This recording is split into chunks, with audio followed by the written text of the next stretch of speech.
Thumma inna musannifa hadhil arba'in kana qutba zamanihi. Kemudian sesungguhnya penulis kitab Arba'in ini, beliau sedikit sebelum menyarai, beliau sedikit berbicara tentang Imam Nawawi selaku penulis kitab Arba'in.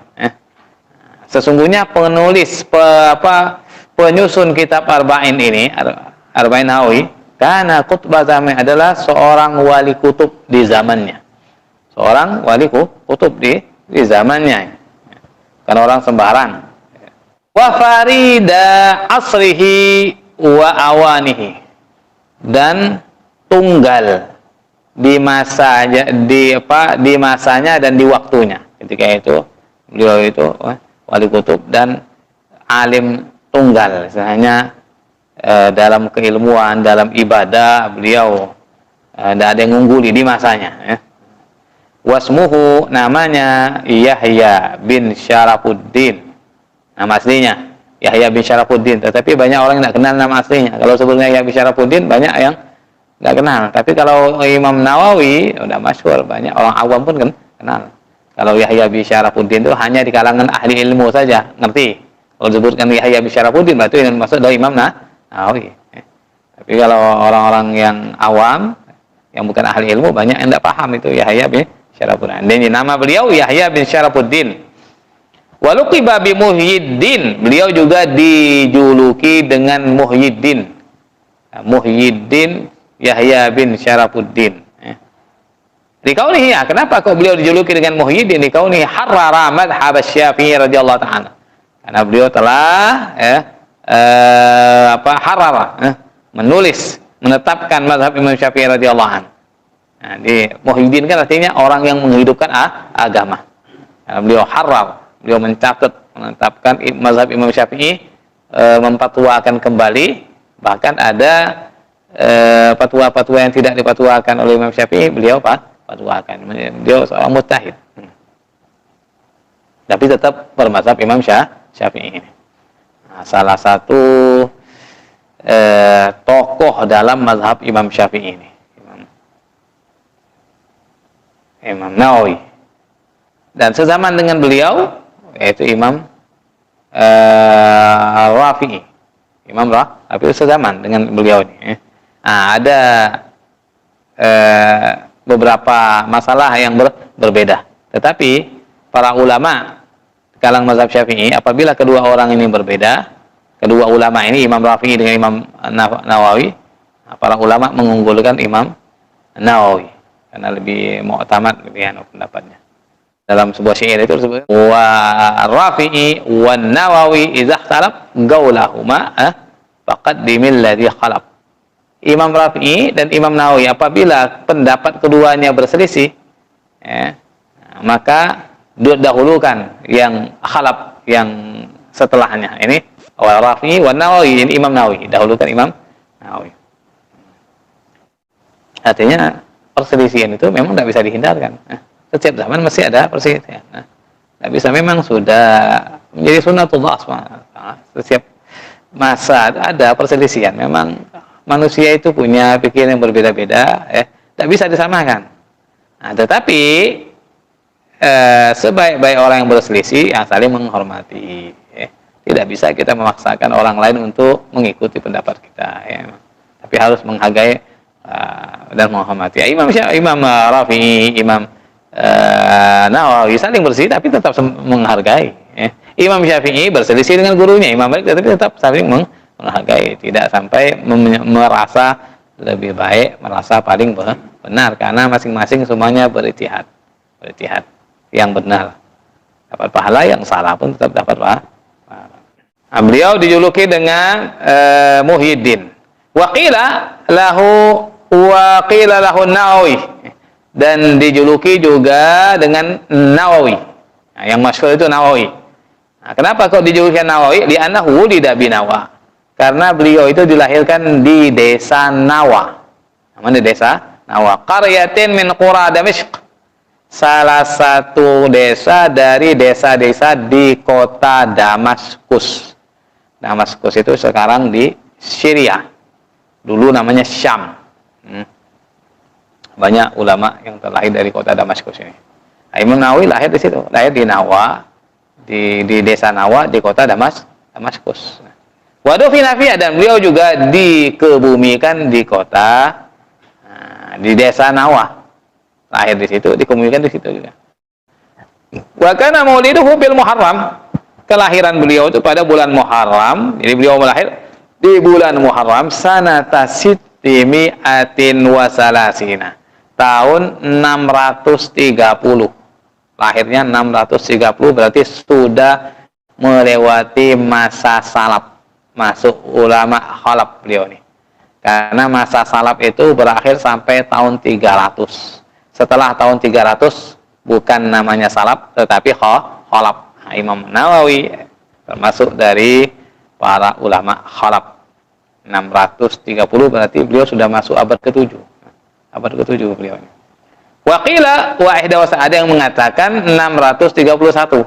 Jadi ada dua riwayat lahir beliau itu, ada yang mengatakan 630, ada yang mengatakan 631. Wa kana syadidal wara' wa zuhud. Beliau itu sangat wara' dan sangat zuhud. Wara' yajtanib al-muharramat wa syubhat. Yang namanya kan wara' itu menjauhi hal-hal yang haram, terutama yang hal-hal yang syubhat, apalagi haram. Itu wara' namanya. Sedangkan zuhud ya tidak berkecimpung dalam urusan duniawi. Zuhud ya menjauhkan diri dari dunia. Kecuali hanya untuk bekal dalam menuju akhirat saja. Zuhud. Sabiran ala khushunatil aish, sabar atas kerasnya hidup. Hidup ini tidak mudah. Ya. Banyak cobaan ujiannya. Setiap orang pasti akan mengalami kesedihan, kesusahan, ya, kerasnya hidup itu memang berat. Hidup ini berat. Jadi Imam Nawawi orang yang sabar dalam menghadapi kerasnya kehidupan ini. Kekurangan, ya, kemiskinan. Tarikan li jami'i maladid dunia, beliau meninggalkan semua kelezatan dunia. Jami' ini jami', semua kelezatan dunia. Beliau tinggalkan semua kelezatan dunia. Dikala orang-orang pada mengejar-ngejar dunia, menginginkan kelezatan, kenikmatan, kemewahan dunia, beliau justru meninggalkan semuanya kelezatan dunia. Itu. Beliau sibukkan dirinya dengan ilmu. Sampai dalam lihat disebutkan sampai tidak menikah karena sibuk dengan ilmu itu. Ya, tidak sempat untuk menikah, itu tidak sempat. Sibuknya dengan ilmu, belajar, mengajar, berfatwa, menulis kitab. Ya. Wa kana la ya'kul fil yaumi wal lailah illa aklatan wahidah ba'dal isya. Ini termasuk zuhudnya beliau ini. Zuhudnya beliau dan bukti bahwasanya beliau itu menjauhi semua kelezatan dunia. Beliau tidak makan dalam sehari semalam dalam 24 jam beliau tidak makan kecuali sekali saja. Ba'dal isya, habis isya makannya sekali. Ya. Setelah isya makannya. Wala yashab illa syurbah wahidah, tidak minum kecuali sekali. Jadi makan sekali, minum pun sekali, ya. Inda sahar, minumnya ketika waktu sahur, sebelum subuh. Jadi makannya setelah isya tidak minum. Kalau kita kan habis makan langsung minum. Nah, mana yang sehat itu menurut tuntunan Rasulullah adalah habis makan jangan langsung minum. Minimal setengah jam. Habis makan baru minum. Biar proses dulu. Ibaratnya kalau dalam syarah Al-Azkar itu disebutkan orang ketika ibarat seperti mesin gitu, lagi jalan kok dikasih air. Nanti bisa mati, ini lagi proses kok dikasih air, masih kepanasan dalam. Ini lagi proses nih udah diminum, apalagi minumnya syai, pokoknya, itu malah berbahaya itu. Nah, itu timbulnya penyakit itu karena memang tidak menjaga kesehatan. Ya. Dalam sebuah hadis Nabi mengatakan aslu kulida al-mararah. Sumber segala penyakit itu rusaknya pencernaan. Rusaknya pencernaan. Pencernaan rusak karena salah makan, salah pola makan tadi. Ya. Nah, itu diantara cara makan Rasulullah, beliau makannya tidak makan sebelum lapar, tidak berhenti sebelum kenyang. Artinya beliau makan itu sebelum lapar makan, sebelum kenyang berhenti. Ya itu. Kalau agak susah memang itu untuk kita ini. Dan setelah makan tidak minum, tidak langsung minum. Ya. Minimal setengah jam, minimal itu setengah jam ditahan. Kalau mau minum, sebelum makan itu minum dulu segelas, baru makan. Ya. Kan sudah air masuk, ya air itu ibaratnya untuk membersihkan apa sebelum masuk makanan itu. Nah, biar dicuci dulu, mungkin ada bekas-bekas apa, baru masuk makanan. Nah, setelah makan jangan minum-minum. Nanti setengah jam selanjutnya baru minum, insya Allah sehat. Nah, ini Imam Nawawi begitu. Makannya habis isya, minumnya nanti sebelum subuh, sahur sekali saja. Setiap hari ini. Ini bukan sebulan atau setiap hari, memang tahunan dia seperti ini. Yang mau tipe pola makannya seperti itu. Berarti siangnya puasa terus. Sehat badannya, puasa terus enggak makan. Makannya cuma malam doh. Nah, ini benar-benar makannya memang hanya untuk supaya kuat ibadah saja. Nah, bukan karena nafsu. Kalau kita kan makan sampai 3 kali, kadang-kadang makan 3 kali pun masih kurang, masih ngemil, masih jajan. Karena memang kita, orang seperti kita masih menuruti keinginan nafsunya. Padahal makan sekali itu untuk hidupnya sudah cukup sebenarnya, sudah cukup sudah. Nah, tapi karena memang nafsu kita itu tidak terima, pengen terus makan terus sudah. Imam Nawawi. Walam yajma' baina idaim, dan beliau tidak pernah mengumpulkan antara dua lauk. Tidak pernah mengumpulkan satu. Kalau ikan saja. Kalau kita kan ikan, sayur, lodeh, kangkung, terong. Sekali makan itu minimal 2. Sekali makan minimal 2 kadang-kadang. Kadang-kadang kalau umpamanya pagi tempe mesti ada, kadang ada kerupuknya, ada apa, ada 2, ngumpulkan 2 lauk. Tidak bisa satu lauk itu, tidak bisa, memang sudah tradisi kita seperti itu. Ini tidak bisa makan satu lauk tuh. Kalau hanya satu lauk, aduh, tempe itu, tidak ada sayur. Padahal sudah ada lauknya, tapi memang sudah tradisi seperti itu. Susah untuk dihilangkan. Apalagi kalau kondangannya macam-macam lauknya. Ada mie-nya, ada sayurnya, ada ayamnya, ada telurnya. Sudah. Sehingga bercampur aduk. Ini beliau tidak pernah mengumpulkan sekali makan itu antara 2 lauk, satu-satu aja. Ikan aja, sayur sayur aja, udah. Itu Imam Syafi'i. Itu termasuk dari bagian mujahadah beliau itu. Walahu radhiyallahu an karamat katsira, dan beliau Imam Nawawi dia memiliki banyak karamah. Memiliki banyak karamah. Minha di antara karamah, ini di antara karamah beliau ini. Karena memang ibadahnya, kemudian karena mujahadahnya Allah berikan kemuliaan. Karomah bukan dicari-cari karomah itu, tapi memang kemuliaan dari Allah. Makanya karomah kan ada kemuliaan yang Allah berikan kepada hamba yang memang bermujahadah dan mendekatkan diri kepada Allah SWT. Tidak ada ilmunya untuk dapat karomah itu, tidak ada. Tidak ada sekolah supaya bisa jadi sakti. Nah, dia tidak pelajari, murni itu dari Allah SWT. Bahkan justru para ulama itu, para ulama, semakin dia dekat pada Allah, semakin takut, tidak kepengen karomahan gitu. Tapi memang Allah yang mengasihkan mereka, Allah menampakkan, maka justru ingin menyembunyikan. Nah, di antaranya minha anna sababata yadihil yusra adha'at lahu hina faqada waqtat tasnif ma yusrijuhu, bahwa jari telunjuk kirinya, ya dah, sababa, jari telunjuk kirinya itu mengeluarkan cahaya bersinar. Hina faqada waqtat tasnif, ketika cahaya menghilang, ketika lampu mati. Pada saat beliau menulis kitab, lagi nulis kitab, lampu mati. Nah, dulu kan enggak, lampu pakainya kan lampu ceplik itu dulu. Enggak ada listrik. Lampu mati sehingga Fakada waktu mayusejud, beliau kehilangan sesuatu yang bisa menerangi dia untuk supaya bisa menulis kitab ini. Nah, Allah berikan karomah, jari telunjuk kirinya itu kayak lampu ya, terang, sehingga beliau tetap bisa menulis. Nah, nulis dengan tangan kanan, jari telunjuk kirinya menerangi kayak lampu. Nah, itu diantara karomahnya yang Allah berikan. Wa minha, di antara karomahnya juga annahu kana min ashabil khatwah. Beliau termasuk dari orang-orang yang memiliki ashabul khatwah, orang yang bisa melipat bumi. Ashab khatwah, ada khatwah artinya langkah. Orang-orang yang punya langkah, artinya orang-orang yang bisa melipat bumi itu. Fakana yadhhab ila Makkah lailan wa yatufu yarji. Beliau pergi ke kota Makkah di malam hari.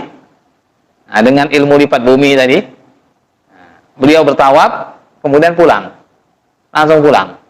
Damaskus, Mekah, jauh, bukan dekat-dekat itu. Jadi, nah, itu termasuk karomah beliau. Wastuhira annal Khidir alaihissalam kana yattami bihi, dan sudah masyhur, dikenal beliau bahwasanya Sayyidina Khidir alaihissalam berkumpul dengan beliau. Ya, biasa bertemu dan berkumpul dengan Sayyidina Khidir, karena Sayyidina Khidir kan hayyun. Sayyidina Khidir masih hidup. Dia akan menemui orang yang dia kehendaki. Nah, itu diantara karomah Imam Nawawi dari sekian karomah beliau. Walamma maridah, ini masih seputar kisah Imam Nawawi. Walamma maridah maradal maut, tatkala beliau sakit dengan sakit yang menyebabkan kematiannya, sekarat. Tatkala beliau sakit dengan penyakit yang menyebabkan kematiannya, isyahat tufah, beliau menginginkan buah apel, pengen makan apel. Ketika sekarat ini pengen makan apel. Faji alahu bihi falam yakulhu, lalu didatangkan apel itu kepada beliau. Karena beliau minta didatangkan apel kepadanya, tetapi beliau tidak memakannya. Nah, sudah didatangkan apel malah tidak dimakan. Sampai beliau wafat tidak dimakan itu apel. Nah, tapi sudah menginginkan tadi. Falamma mata ra'ahu ba'du ahlihi faqala lahu. Tatkala beliau wafat, sebagian keluarganya bermimpi melihat beliau, dan keluarganya itu, sebagian keluarganya berkata kepadanya dalam mimpi ini, dalam mimpi. Ma fa'alallahu bik, apa yang Allah perbuat padamu? Dalam mimpinya keluarga yang mimpi itu bertanya kepada Imam Nawawi, apa yang Allah perbuat padamu? Faqala, Imam Nawawi pun berkata, akrama nuzuli, Allah telah memuliakan tempat turunnya aku di barzah. Akrama nuzuli, Allah telah memuliakan tempat tinggalnya aku, tempat singgahnya aku. Wa taqabbala amali, dan Allah telah menerima amal ibadahku. Wa awwalu qira'i ja'ani bitufah, dan Allah memberikan jamuan pertamaku dengan mendatangkan apel. Apel yang dia waktu hidup tadi tidak sempat makannya, akhirnya pertama kali dijamu oleh Allah SWT ketika sudah masuk alam barzah.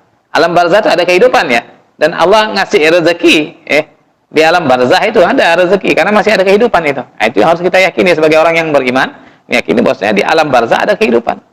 Dan mereka di alam barzah juga diberi rezeki oleh Allah Subhanahu wa taala. Cuman kehidupannya berbeda dengan kehidupan di bumi. Dimensinya sudah berbeda. Nah, kita tidak bisa tahu dengan kehidupan mereka di sana, tetapi mereka yang di sana mengetahui kehidupan kita. Bisa lihat itu. Jadi orang-orang tua kita yang sudah meninggal itu tahu secara detail keadaan kita di dunia ini. Kemanapun kita pergi, kita bisa tahu. Kalau waktu orang tua kita yang masih hidup dulu, ketika kita pergi jauh, tidak tahu sudah. Tidak tahu mereka. Nah, sehingga kita bisa melakukan maksiat atau kesalahan, mereka tidak tahu. Tetapi ketika mereka sudah meninggal, dibuka hijabnya oleh Allah SWT, sehingga kemanapun kita pergi, kita maksiat atau apa, mereka melihat. Tapi tidak bisa ngapa-ngapain, hanya bisa menangis toh. Ketika melihat anak cucunya, ya Allah maksiat, hanya bisa merintih menangis. Tapi ketika melihat berbuat baik, mengajak, enggak senang, bahagia, cuma begitu toh gitu. Jadi tetap ada kehidupan sana, dibuka hijabnya oleh Allah. Nah, maka senangkan orang-orang tua kita yang sudah meninggal, datuk-datuk kita yang sudah meninggal tuh senangkan ya, dengan kita ngaji ilmu, berdakwah, nah, beramal soleh. Jangan bikin mereka sedih, karena mereka melihat kita. Nah, jadi pertama kali dijamu oleh Allah SWT dengan apel dia. Itu kata cerita beliau Imam Nawawi ketika salah seorang keluarganya itu bermimpi melihat beliau. Wa kanat wafatuhu fi Rajab sanata sittin wa sab'ina wa sittimi'ah. Wafatnya Imam Nawawi itu pada bulan Rajab tahun 676. 676 wa umruhu nahwa sittin wa arba'ina sana, dan umur beliau sekitar 46 tahun. 46 tahun, masih muda. Muda sekali 46 tahun itu. Rahimallahu taala. 46 tahun tetapi karangan kitabnya melebihi umurnya. Jadi lebih dari 50 kitab yang beliau karang dalam umur 46 tahun, itu luar biasa. Memang waktunya itu diwakafkan untuk ilmu sudah. Belajar, mengajar, berfatwa, beri nasihat itu. Sehingga dalam cerita disebutkan, di riwayat disebutkan beliau tidak menikah. Ini termasuk minal ulama al-uzzab ya. Ulama, sampai ada ulama yang menulis kitab al-ulama al-uzzab, para ulama yang bujang, tidak menikah. Menikah dengan ilmu, dengan disibuk dengan ilmu, tapi tidak sempat menikah. Nah, termasuk Imam Nawawi ini. Wabtataha kitabahu, itu sekilas kisah ringkas dari Imam Nawawi, penulis kitab Arba'in